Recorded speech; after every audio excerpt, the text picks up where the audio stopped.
Welcome to social post. నేను విష్ణు. ప్రస్తుతం మనతో పాటు NISM CRISIL certified wealth manager Revanth Chalamala ఉన్నారు. వారితో మాట్లాడదాం. నమస్తే రేవంత్. నమస్తే అండి. సో రేవంత్, యాజ్ యూజువల్ గా ఇవాళ కూడా కొన్ని రియల్ లైఫ్ కేస్ స్టడీస్ రావడం జరిగింది. చాలా మంది నాకు మెయిల్ పంపించారు, మరి కొంతమంది వాట్సాప్ లో కూడా వాళ్ళ రిక్వైర్మెంట్స్ నాకు టెక్స్ట్ మెసేజ్ రూపంలో పంపించారు. కొన్ని చదివి వినిపిస్తాను, ఒకసారి మీరు వినగలరు. నా వయసు 35 సంవత్సరాలు. ఓకే. నాకు నెలకు 2 లక్షల జీతం వస్తుంది. నెలకు 25,000 రూపాయల వరకు మ్యూచువల్ ఫండ్స్ లో ప్రస్తుతం ఇన్వెస్ట్ చేస్తున్నాను. ఓకే. వీటిల్లో లార్జ్ క్యాప్, మిడ్ క్యాప్, అదే విధంగా ఈఎల్ఎస్ఎస్ కూడా ఉన్నాయి. ఇప్పుడు కొత్త ట్యాక్స్ రిజిమ్ లోకి మారాను. ఓకే. కాబట్టి ఈఎల్ఎస్ఎస్ స్కీమ్స్ కొనసాగించాలా, లేదంటే అన్ని large cap, mid cap funds లోకి పెడితే మంచి రిటర్న్స్ వస్తాయంటూ కూడా ఒక మిత్రుడు మెసేజ్ పెట్టారు. మరి దీనికి ఏం చెప్తారు మీరు? ఫస్ట్ అసలు ఆయన అడిగిన ప్రశ్నే తప్పంటాను నేను. ప్రశ్నే తప్పు అంటారు. ఆయన అడిగిన ప్రశ్న ఎగ్జాక్ట్లీ ఆయన అడిగిన ప్రశ్నే తప్పు. సో మ్యూచువల్ ఫండ్స్ ని ఒక ట్యాక్స్ సేవర్ కింద, మ్యూచువల్ ఫండ్స్ ని ఒక రిటర్న్స్ పాయింట్ ఆఫ్ వ్యూలో మాత్రమే చూస్తే మ్యూచువల్ ఫండ్స్ లో ఈదటం చాలా కష్టం. ఓకే. మ్యూచువల్ ఫండ్స్ ని ఫస్ట్ అర్థం చేసుకోవాలి. ప్రతి దానికి మనం మాట్లాడుతూ ఉంటాం సూటబిలిటీ ఆఫ్ ద ప్రోడక్ట్ అని చెప్పేసి మాట్లాడుతూ ఉంటాం. ఇన్ జనరల్ గా మ్యూచువల్ ఫండ్ అనే ఒక డిస్కషన్ ఎక్కడ ప్రారంభమైనా కానీ ఇద్దరు ముగ్గురు మిత్రులు కూర్చొని వెంటనే ఏం మాట్లాడుకుంటారు, నువ్వు మిడ్ క్యాప్ ఫండ్ లో ఇన్వెస్ట్ చేసావా, స్మాల్ క్యాప్ ఫండ్ లో ఇన్వెస్ట్ చేసావా అని చెప్పేసి మాట్లాడుకుంటారు.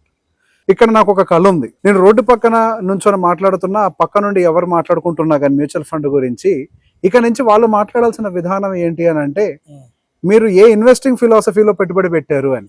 మీరు గ్రోత్ ఓరియంటెడ్ గా పెట్టారా, వాల్యూ ఓరియంటెడ్ గా పెట్టారా, బ్లెండ్ ఓరియంటెడ్ గా పెట్టారా, గోల్ ఓరియంటెడ్? ఎస్.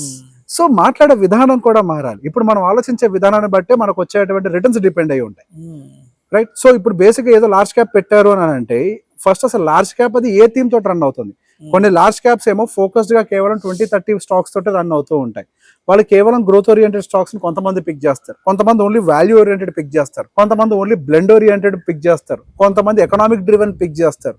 అసలు ఏ టైప్ ఆఫ్ లార్జ్ క్యాప్ లో ఉన్నారు, ఏ టైప్ ఆఫ్ మిడ్ క్యాప్ లో ఉన్నారు, ఏ టైప్ ఆఫ్ స్మాల్ క్యాప్ లో ఉన్నారు? అసలు నా పాయింట్ ఆఫ్ వ్యూ లో కరెక్ట్ గా చెప్పాలి అని అంటే large cap, mid cap, small cap select చేయడం చాలా కష్టం అంటా నేను. సో అంటే మీరు ఇప్పుడు రాంగ్ అని ఎందుకు అన్నారంటే నాకు అర్థమైంది. ఒకటి, ఇక్కడ అతను రిటర్న్స్ కోసం చేజ్ చేస్తున్నట్లుగా అనిపించింది. ఎగ్జాక్ట్లీ. ఇంకొకటి వచ్చేసి ట్యాక్స్ పాయింట్ ఆఫ్ వ్యూలోనే దీన్ని తీసుకోవడం జరిగింది, కానీ ఒక ఫ్యూచర్ ప్రొజెక్షన్ మోడల్ గా తీసుకోలేదు. ఎగ్జాక్ట్లీ. అసలు ఫస్ట్ ఆయన అడగాల్సింది ఏంటి, నా గోల్ ఇది, నేను పలానా గోల్ నాకుంది, నా పిల్లల వయసు ఎంత ఉంది, నేను ఈ గోల్ ని అచీవ్ అవ్వాలనుకుంటున్నాను, ఇంత సమయం ఉంది, దానికి సూటబుల్ ప్రోడక్ట్ ఏంటి.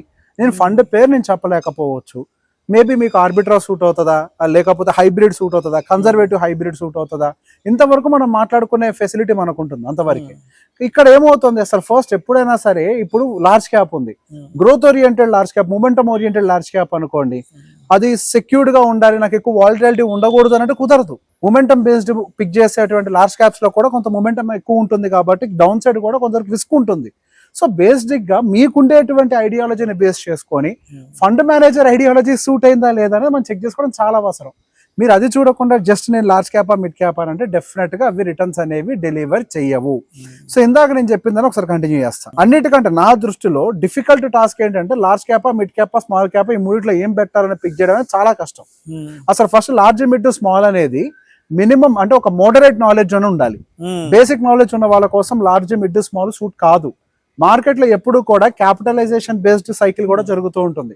కొన్నిసార్లు లార్జ్ క్యాప్ బాగుంటుంది, కొన్నిసార్లు స్మాల్ క్యాప్ బాగుంటుంది, కొన్నిసార్లు మిడ్ క్యాప్ బాగుంటుంది. ఏదైనా మాట్లాడేటప్పుడు లాంగ్ టర్మ్ లో ఇన్వెస్ట్మెంట్ పెడితే మనకి ఎందులోనే రిటర్న్ వస్తుంది అని చెప్పేసి అంటారు, కానీ ఎస్ మార్కెట్ లో 20 సంవత్సరాలు రిటర్న్ పెడితే మార్కెట్ లో రిటర్న్ వస్తుంది అన్నమాట నిజమే. కానీ మీ జీవితం 20 సంవత్సరాలు ఉందా అనేది కదా ప్రశ్న. మీ జీవితంలో ఉండేటువంటి అవసరాలు 20 సంవత్సరాలు ఉన్నాయా లేదా అనేది కదా ప్రశ్న. అసలు మీ అవసరం ఎప్పుడు ఉంది? మీ పిల్లల యొక్క వయసు ఇప్పుడు 10 సంవత్సరాలు అనుకుంటే నెక్స్ట్ 7 సంవత్సరాల్లోనే వాళ్ళు ఇంటర్మీడియట్ కి వస్తారు. వాళ్ళు ఇంటర్మీడియట్ కి వచ్చారు అని అంటేనే మీకు ఖర్చులు పెరగడం మొదలవుతూ ఉంటుంది. ఇంటర్మీడియట్ అండర్ గ్రాడ్యుయేషన్ కి వచ్చేస్తారు, దాదాపుగా ఖర్చులు పెరిగిపోతూ ఉంటాయి. అండ్ నెక్స్ట్ మీకు పెద్దవాళ్ళు, మీ ఇంట్లో పేరెంట్స్ ఎవరైనా ఉన్నారా, వాళ్ళ అవసరాలు ఎలా ఉన్నాయి, వీటన్నిటిని దృష్టిలో పెట్టుకొని ఎప్పుడైనా కానీ మనం ఇన్వెస్ట్మెంట్ పెట్టాలి. సో ఇన్వెస్ట్మెంట్ ఇండస్ట్రీలో ఏం మాట్లాడతారు అని అంటే, మన ఇన్వెస్ట్మెంట్ వెహికల్, ఇప్పుడు ఆ బస్సు సూట్ అయ్యేవాడు బస్సులో వెళ్తాడు, విమానం సూట్ అయ్యాడు విమానం వెళ్తాడు, ట్రాక్టర్ సూట్, ఏది తప్పు కాదు. అందరి ఏమేంటి గమ్యం చేరటం అంతే. కానీ ఇక్కడ సూటబిలిటీ ఏంటి, నేను ఏం తట్టుకోగలుగుతాను అనేది ఇక్కడ ఇంపార్టెంట్. సో మీకు తట్టుకోవడానికి సూటబుల్ గా ఉండేటువంటి ఫస్ట్ సెక్టార్ అంటే సెగ్మెంట్ ఏంటి, అది క్యాపిటలైజేషన్ బేస్డ్ సెగ్మెంటా, లేకపోతే మనకి డైవర్సిఫికేషన్ బేస్డ్ సెగ్మెంటా, లేకపోతే థిమాటిక్ అండ్ సెక్టారియల్ బేస్డ్ సెగ్మెంటా, అది మీ సైకాలజీ మీద, మీ నీడ్ మీద అన్నిటి మీద డిపెండ్ అయి ఉంటుంది. జస్ట్ మనం ర్యాండమ్ గా లార్జ్ క్యాప్ లో పెట్టేస్తాం, మిడ్ క్యాప్ లో, స్మాల్ క్యాప్ లో పెడతాం అంటే కుదరదు. సో ఇప్పుడు మనకి సూటబుల్ ప్రోడక్ట్ నా పాయింట్ ఆఫ్ వ్యూలో ఏంటి అని అంటే, నా ఫేవరెట్ ప్రోడక్ట్స్ అని చెప్తాను నేను అవి మల్టీ క్యాప్, ఫ్లెక్సీ క్యాప్. అవి నా ఫేవరెట్ ప్రోడక్ట్స్. ఫస్ట్ అసలు ఫ్లెక్సీ క్యాప్ ని అర్థం చేసుకునే ప్రయత్నం చేయండి. ఇందాక మీరు ఏం మాట్లాడారు, లార్జ్ క్యాపా, మిడ్ ఆ, స్మాలా? సో ఇక్కడ లార్జ్ బాగుంటుందా ఇప్పుడున్న టైం ఫ్రేమ్ కి, మిడ్ బాగుంటుందా, స్మాల్ బాగుంటుందా, అది ఒక నార్మల్ ఎంప్లాయీగా మీరు జడ్జ్ చేయలేకపోవచ్చు. అది తప్పు కాదు, ఎందుకు, మన ఫీల్డ్ అది కాదు. మన ఫీల్డ్ అది కానప్పుడు మనం ఏం చేయాలి, ఎవరైతే ఎక్స్పర్ట్ ఒకళ్ళు ఉంటారో వాళ్ళకి అప్పచెప్పాలి. ఇక్కడ ఫండ్ మేనేజర్ ఉన్నాడు కదా మనకి. ఒక ఫ్లెక్సీ క్యాప్ విషయంలోకి వచ్చేసరికి ఫండ్ మేనేజర్ కి ఫుల్ స్కేల్ ఫ్లెక్సిబిలిటీ ఉంటుంది. మిడ్ లో ఉండాలా, లార్జ్ లో ఉండాలా, స్మాల్ లో ఉండాలా, ఆ నిర్ణయం తీసుకుంటారు. గతంలో మనకి మార్కెట్ 2024 సెప్టెంబర్ టైంకి ఏమైంది, మార్కెట్ పీక్ లోకి వెళ్ళింది, వాల్యుయేషన్ ఇష్యూ వచ్చింది. అండ్ అక్కడికే ఆల్రెడీ అందరు ఫండ్ మేనేజర్స్ చెప్తున్నారు స్మాల్ క్యాప్, మిడ్ క్యాప్ బాగా ఎక్స్పెన్సివ్ గా మారిపోయింది, కొంత జాగ్రత్తగా ఉండాలి అని. ఆ టైంలో ఎటువైపు మార్చాలి అనేది మీకైతే పెద్ద కన్ఫ్యూజన్ లో ఉండుంటారు కదా. కానీ అదే ఫండ్ మేనేజర్ చేతుల్లో కనుక ఉన్నట్లయితే వాళ్ళ అవసరాన్ని బట్టి స్మాల్ క్యాప్ ని, మిడ్ క్యాప్ ని వెయిట్ని తగ్గించుకొని వెయిటేజ్ ని లార్జ్ క్యాప్ లోకి మూవ్ చేసుకుంటారు. అదే మల్టీ క్యాప్ ఉంది. మల్టీ క్యాప్ విషయంలోకి వచ్చేసరికి ఏమవుతుంది, మీకు 25, 25, 25 3 భాగాలు ఒక డిఫైన్డ్ రూల్స్ తోటి ఉంటాయి. అంటే 25% లార్జ్, 25% మిడ్, 25% స్మాల్, ఈ ప్రీ డిఫైన్డ్ గా ఉంటాయి. ఆ పైన ఉండేటువంటి 25% ఎక్కడ పెట్టాలి అనేది వాళ్ళు నిర్ణయించుకుంటారు. సో ఇక్కడ ఏమవుతుంది అని అంటే, మన నిర్ణయం తీసుకోవడానికి ఒకరికి అవకాశం ఇస్తున్నాం. If we are not good at something, we should at least hire who can do it better. అక్కడ ఫండ్ మేనేజర్కి మన ఎక్స్పెన్స్ రేషియో ఇస్తున్నాం కదా, ఎందుకు ఇస్తున్నాము, అది వాళ్ళు నిర్ణయం తీసుకుంటారు కాబట్టి. So large cap, mid cap, small cap విడిగా తీసుకొని మంచిగా ఒక దాన్ని రైడ్ చేస్తే మంచి రిటర్న్స్ వస్తాయేమో, ఒక మొమెంటంని రైడ్ చేస్తే రిటర్న్స్ వస్తాయేమో, నేను కాదని చెప్పట్లేదు. కాకపోతే ఆ నిర్ణయం తీసుకునే పరిస్థితులు మనకి లేవు. ఇందాక మీరు అడిగిన ప్రశ్నలో నాకు చాలా క్లియర్గా అర్థమైంది. వారు ఫిలాసఫీ గురించి అర్థం చేసుకోలేకపోతున్నారు, వారు కేవలం రిటర్న్స్ గురించి మాత్రమే ఆలోచిస్తున్నారు. రైట్. సో ఇక్కడ ఎప్పుడైనా ఇన్వెస్ట్మెంట్ పాయింట్ ఆఫ్ వ్యూలో నేను ఆలోచించేది ఏంటి అని అంటే, ఫస్ట్ ప్రొటెక్షన్ కావాలి, మీ డబ్బులకి భద్రత ఉండాలి. మన రిటర్న్స్ చేసి చేయటం కాదు మన ధ్యేయం. ఇక్కడ ఫస్ట్ మన రిటర్న్స్ మన పెట్టినటువంటి క్యాపిటల్ లో వాలటాలిటీలో ఉండాలి, ప్రొటెక్షన్ లో ఉండాలి, సూపర్విజన్ లో ఉండాలి, దాంతో పాటుగా రిటర్న్స్ రావాలి. ఇది ఎప్పుడైనా కానీ ఇన్వెస్ట్మెంట్ ఉండేటువంటి థియరీ. ఇన్వెస్ట్మెంట్ అనేది ఒక మ్యారథాన్, అది ఎప్పుడు కూడా స్ప్రింట్ రేస్ గా ఉండదు, ఒక క్రమ పద్ధతిలోనే పెరుగుతూ ఉంటది. కాబట్టి నాకు ఇందులో బెటర్ రిటర్న్ వస్తుందా, అందులో బెటర్ రిటర్న్ వస్తుందా, ఇది మనకి పనికొచ్చే థియరీ ఎట్టి పరిస్థితుల్లో కాదు. ఇన్వెస్ట్మెంట్స్ పెట్టేటప్పుడు మీరు ఫస్ట్ మీ ఫిలాసఫీ ఏంటో డిసైడ్ అవ్వండి.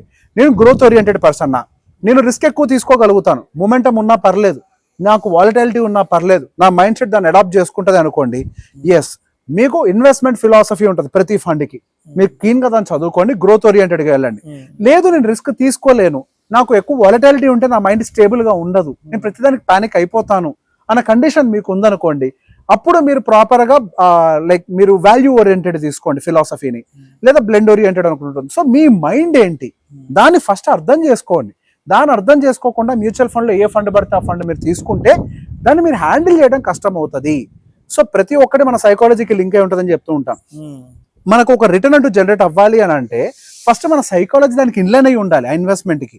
ఇప్పుడు మీరేమో స్లోగా రైడ్ చేసే పర్సన్, మీరు అగ్రెసివ్ దాంట్లో ఇన్వెస్ట్మెంట్ పెడితే మీరు దాన్ని తట్టుకునే పరిస్థితులు కూడా ఉండవు. When we don't know something, try to invest in a product where at least fund manager will have a grip. వాళ్ళకి ఆ గ్రిప్ ఉంటుంది అట్లీస్ట్. సో ఆ విధంగా ప్లాన్ చేసుకోండి. నెక్స్ట్ వచ్చేసరికి మీ గోల్ ఏంటో డిసైడ్ అవ్వండి. First return is not your goal, return comes last.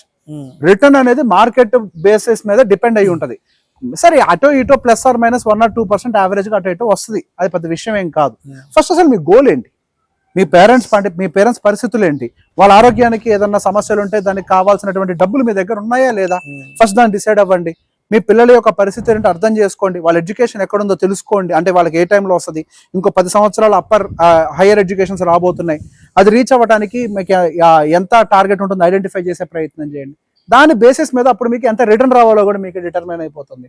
Goal identify చేయండి, మీ ఫిలాసఫీ అంటే మీ మైండ్ సెట్ ఐడెంటిఫై చేసుకొని ఫండ్ మేనేజర్ ఫిలాసఫీ మీకు సూట్ అవుతుందో చెక్ చేసుకోండి.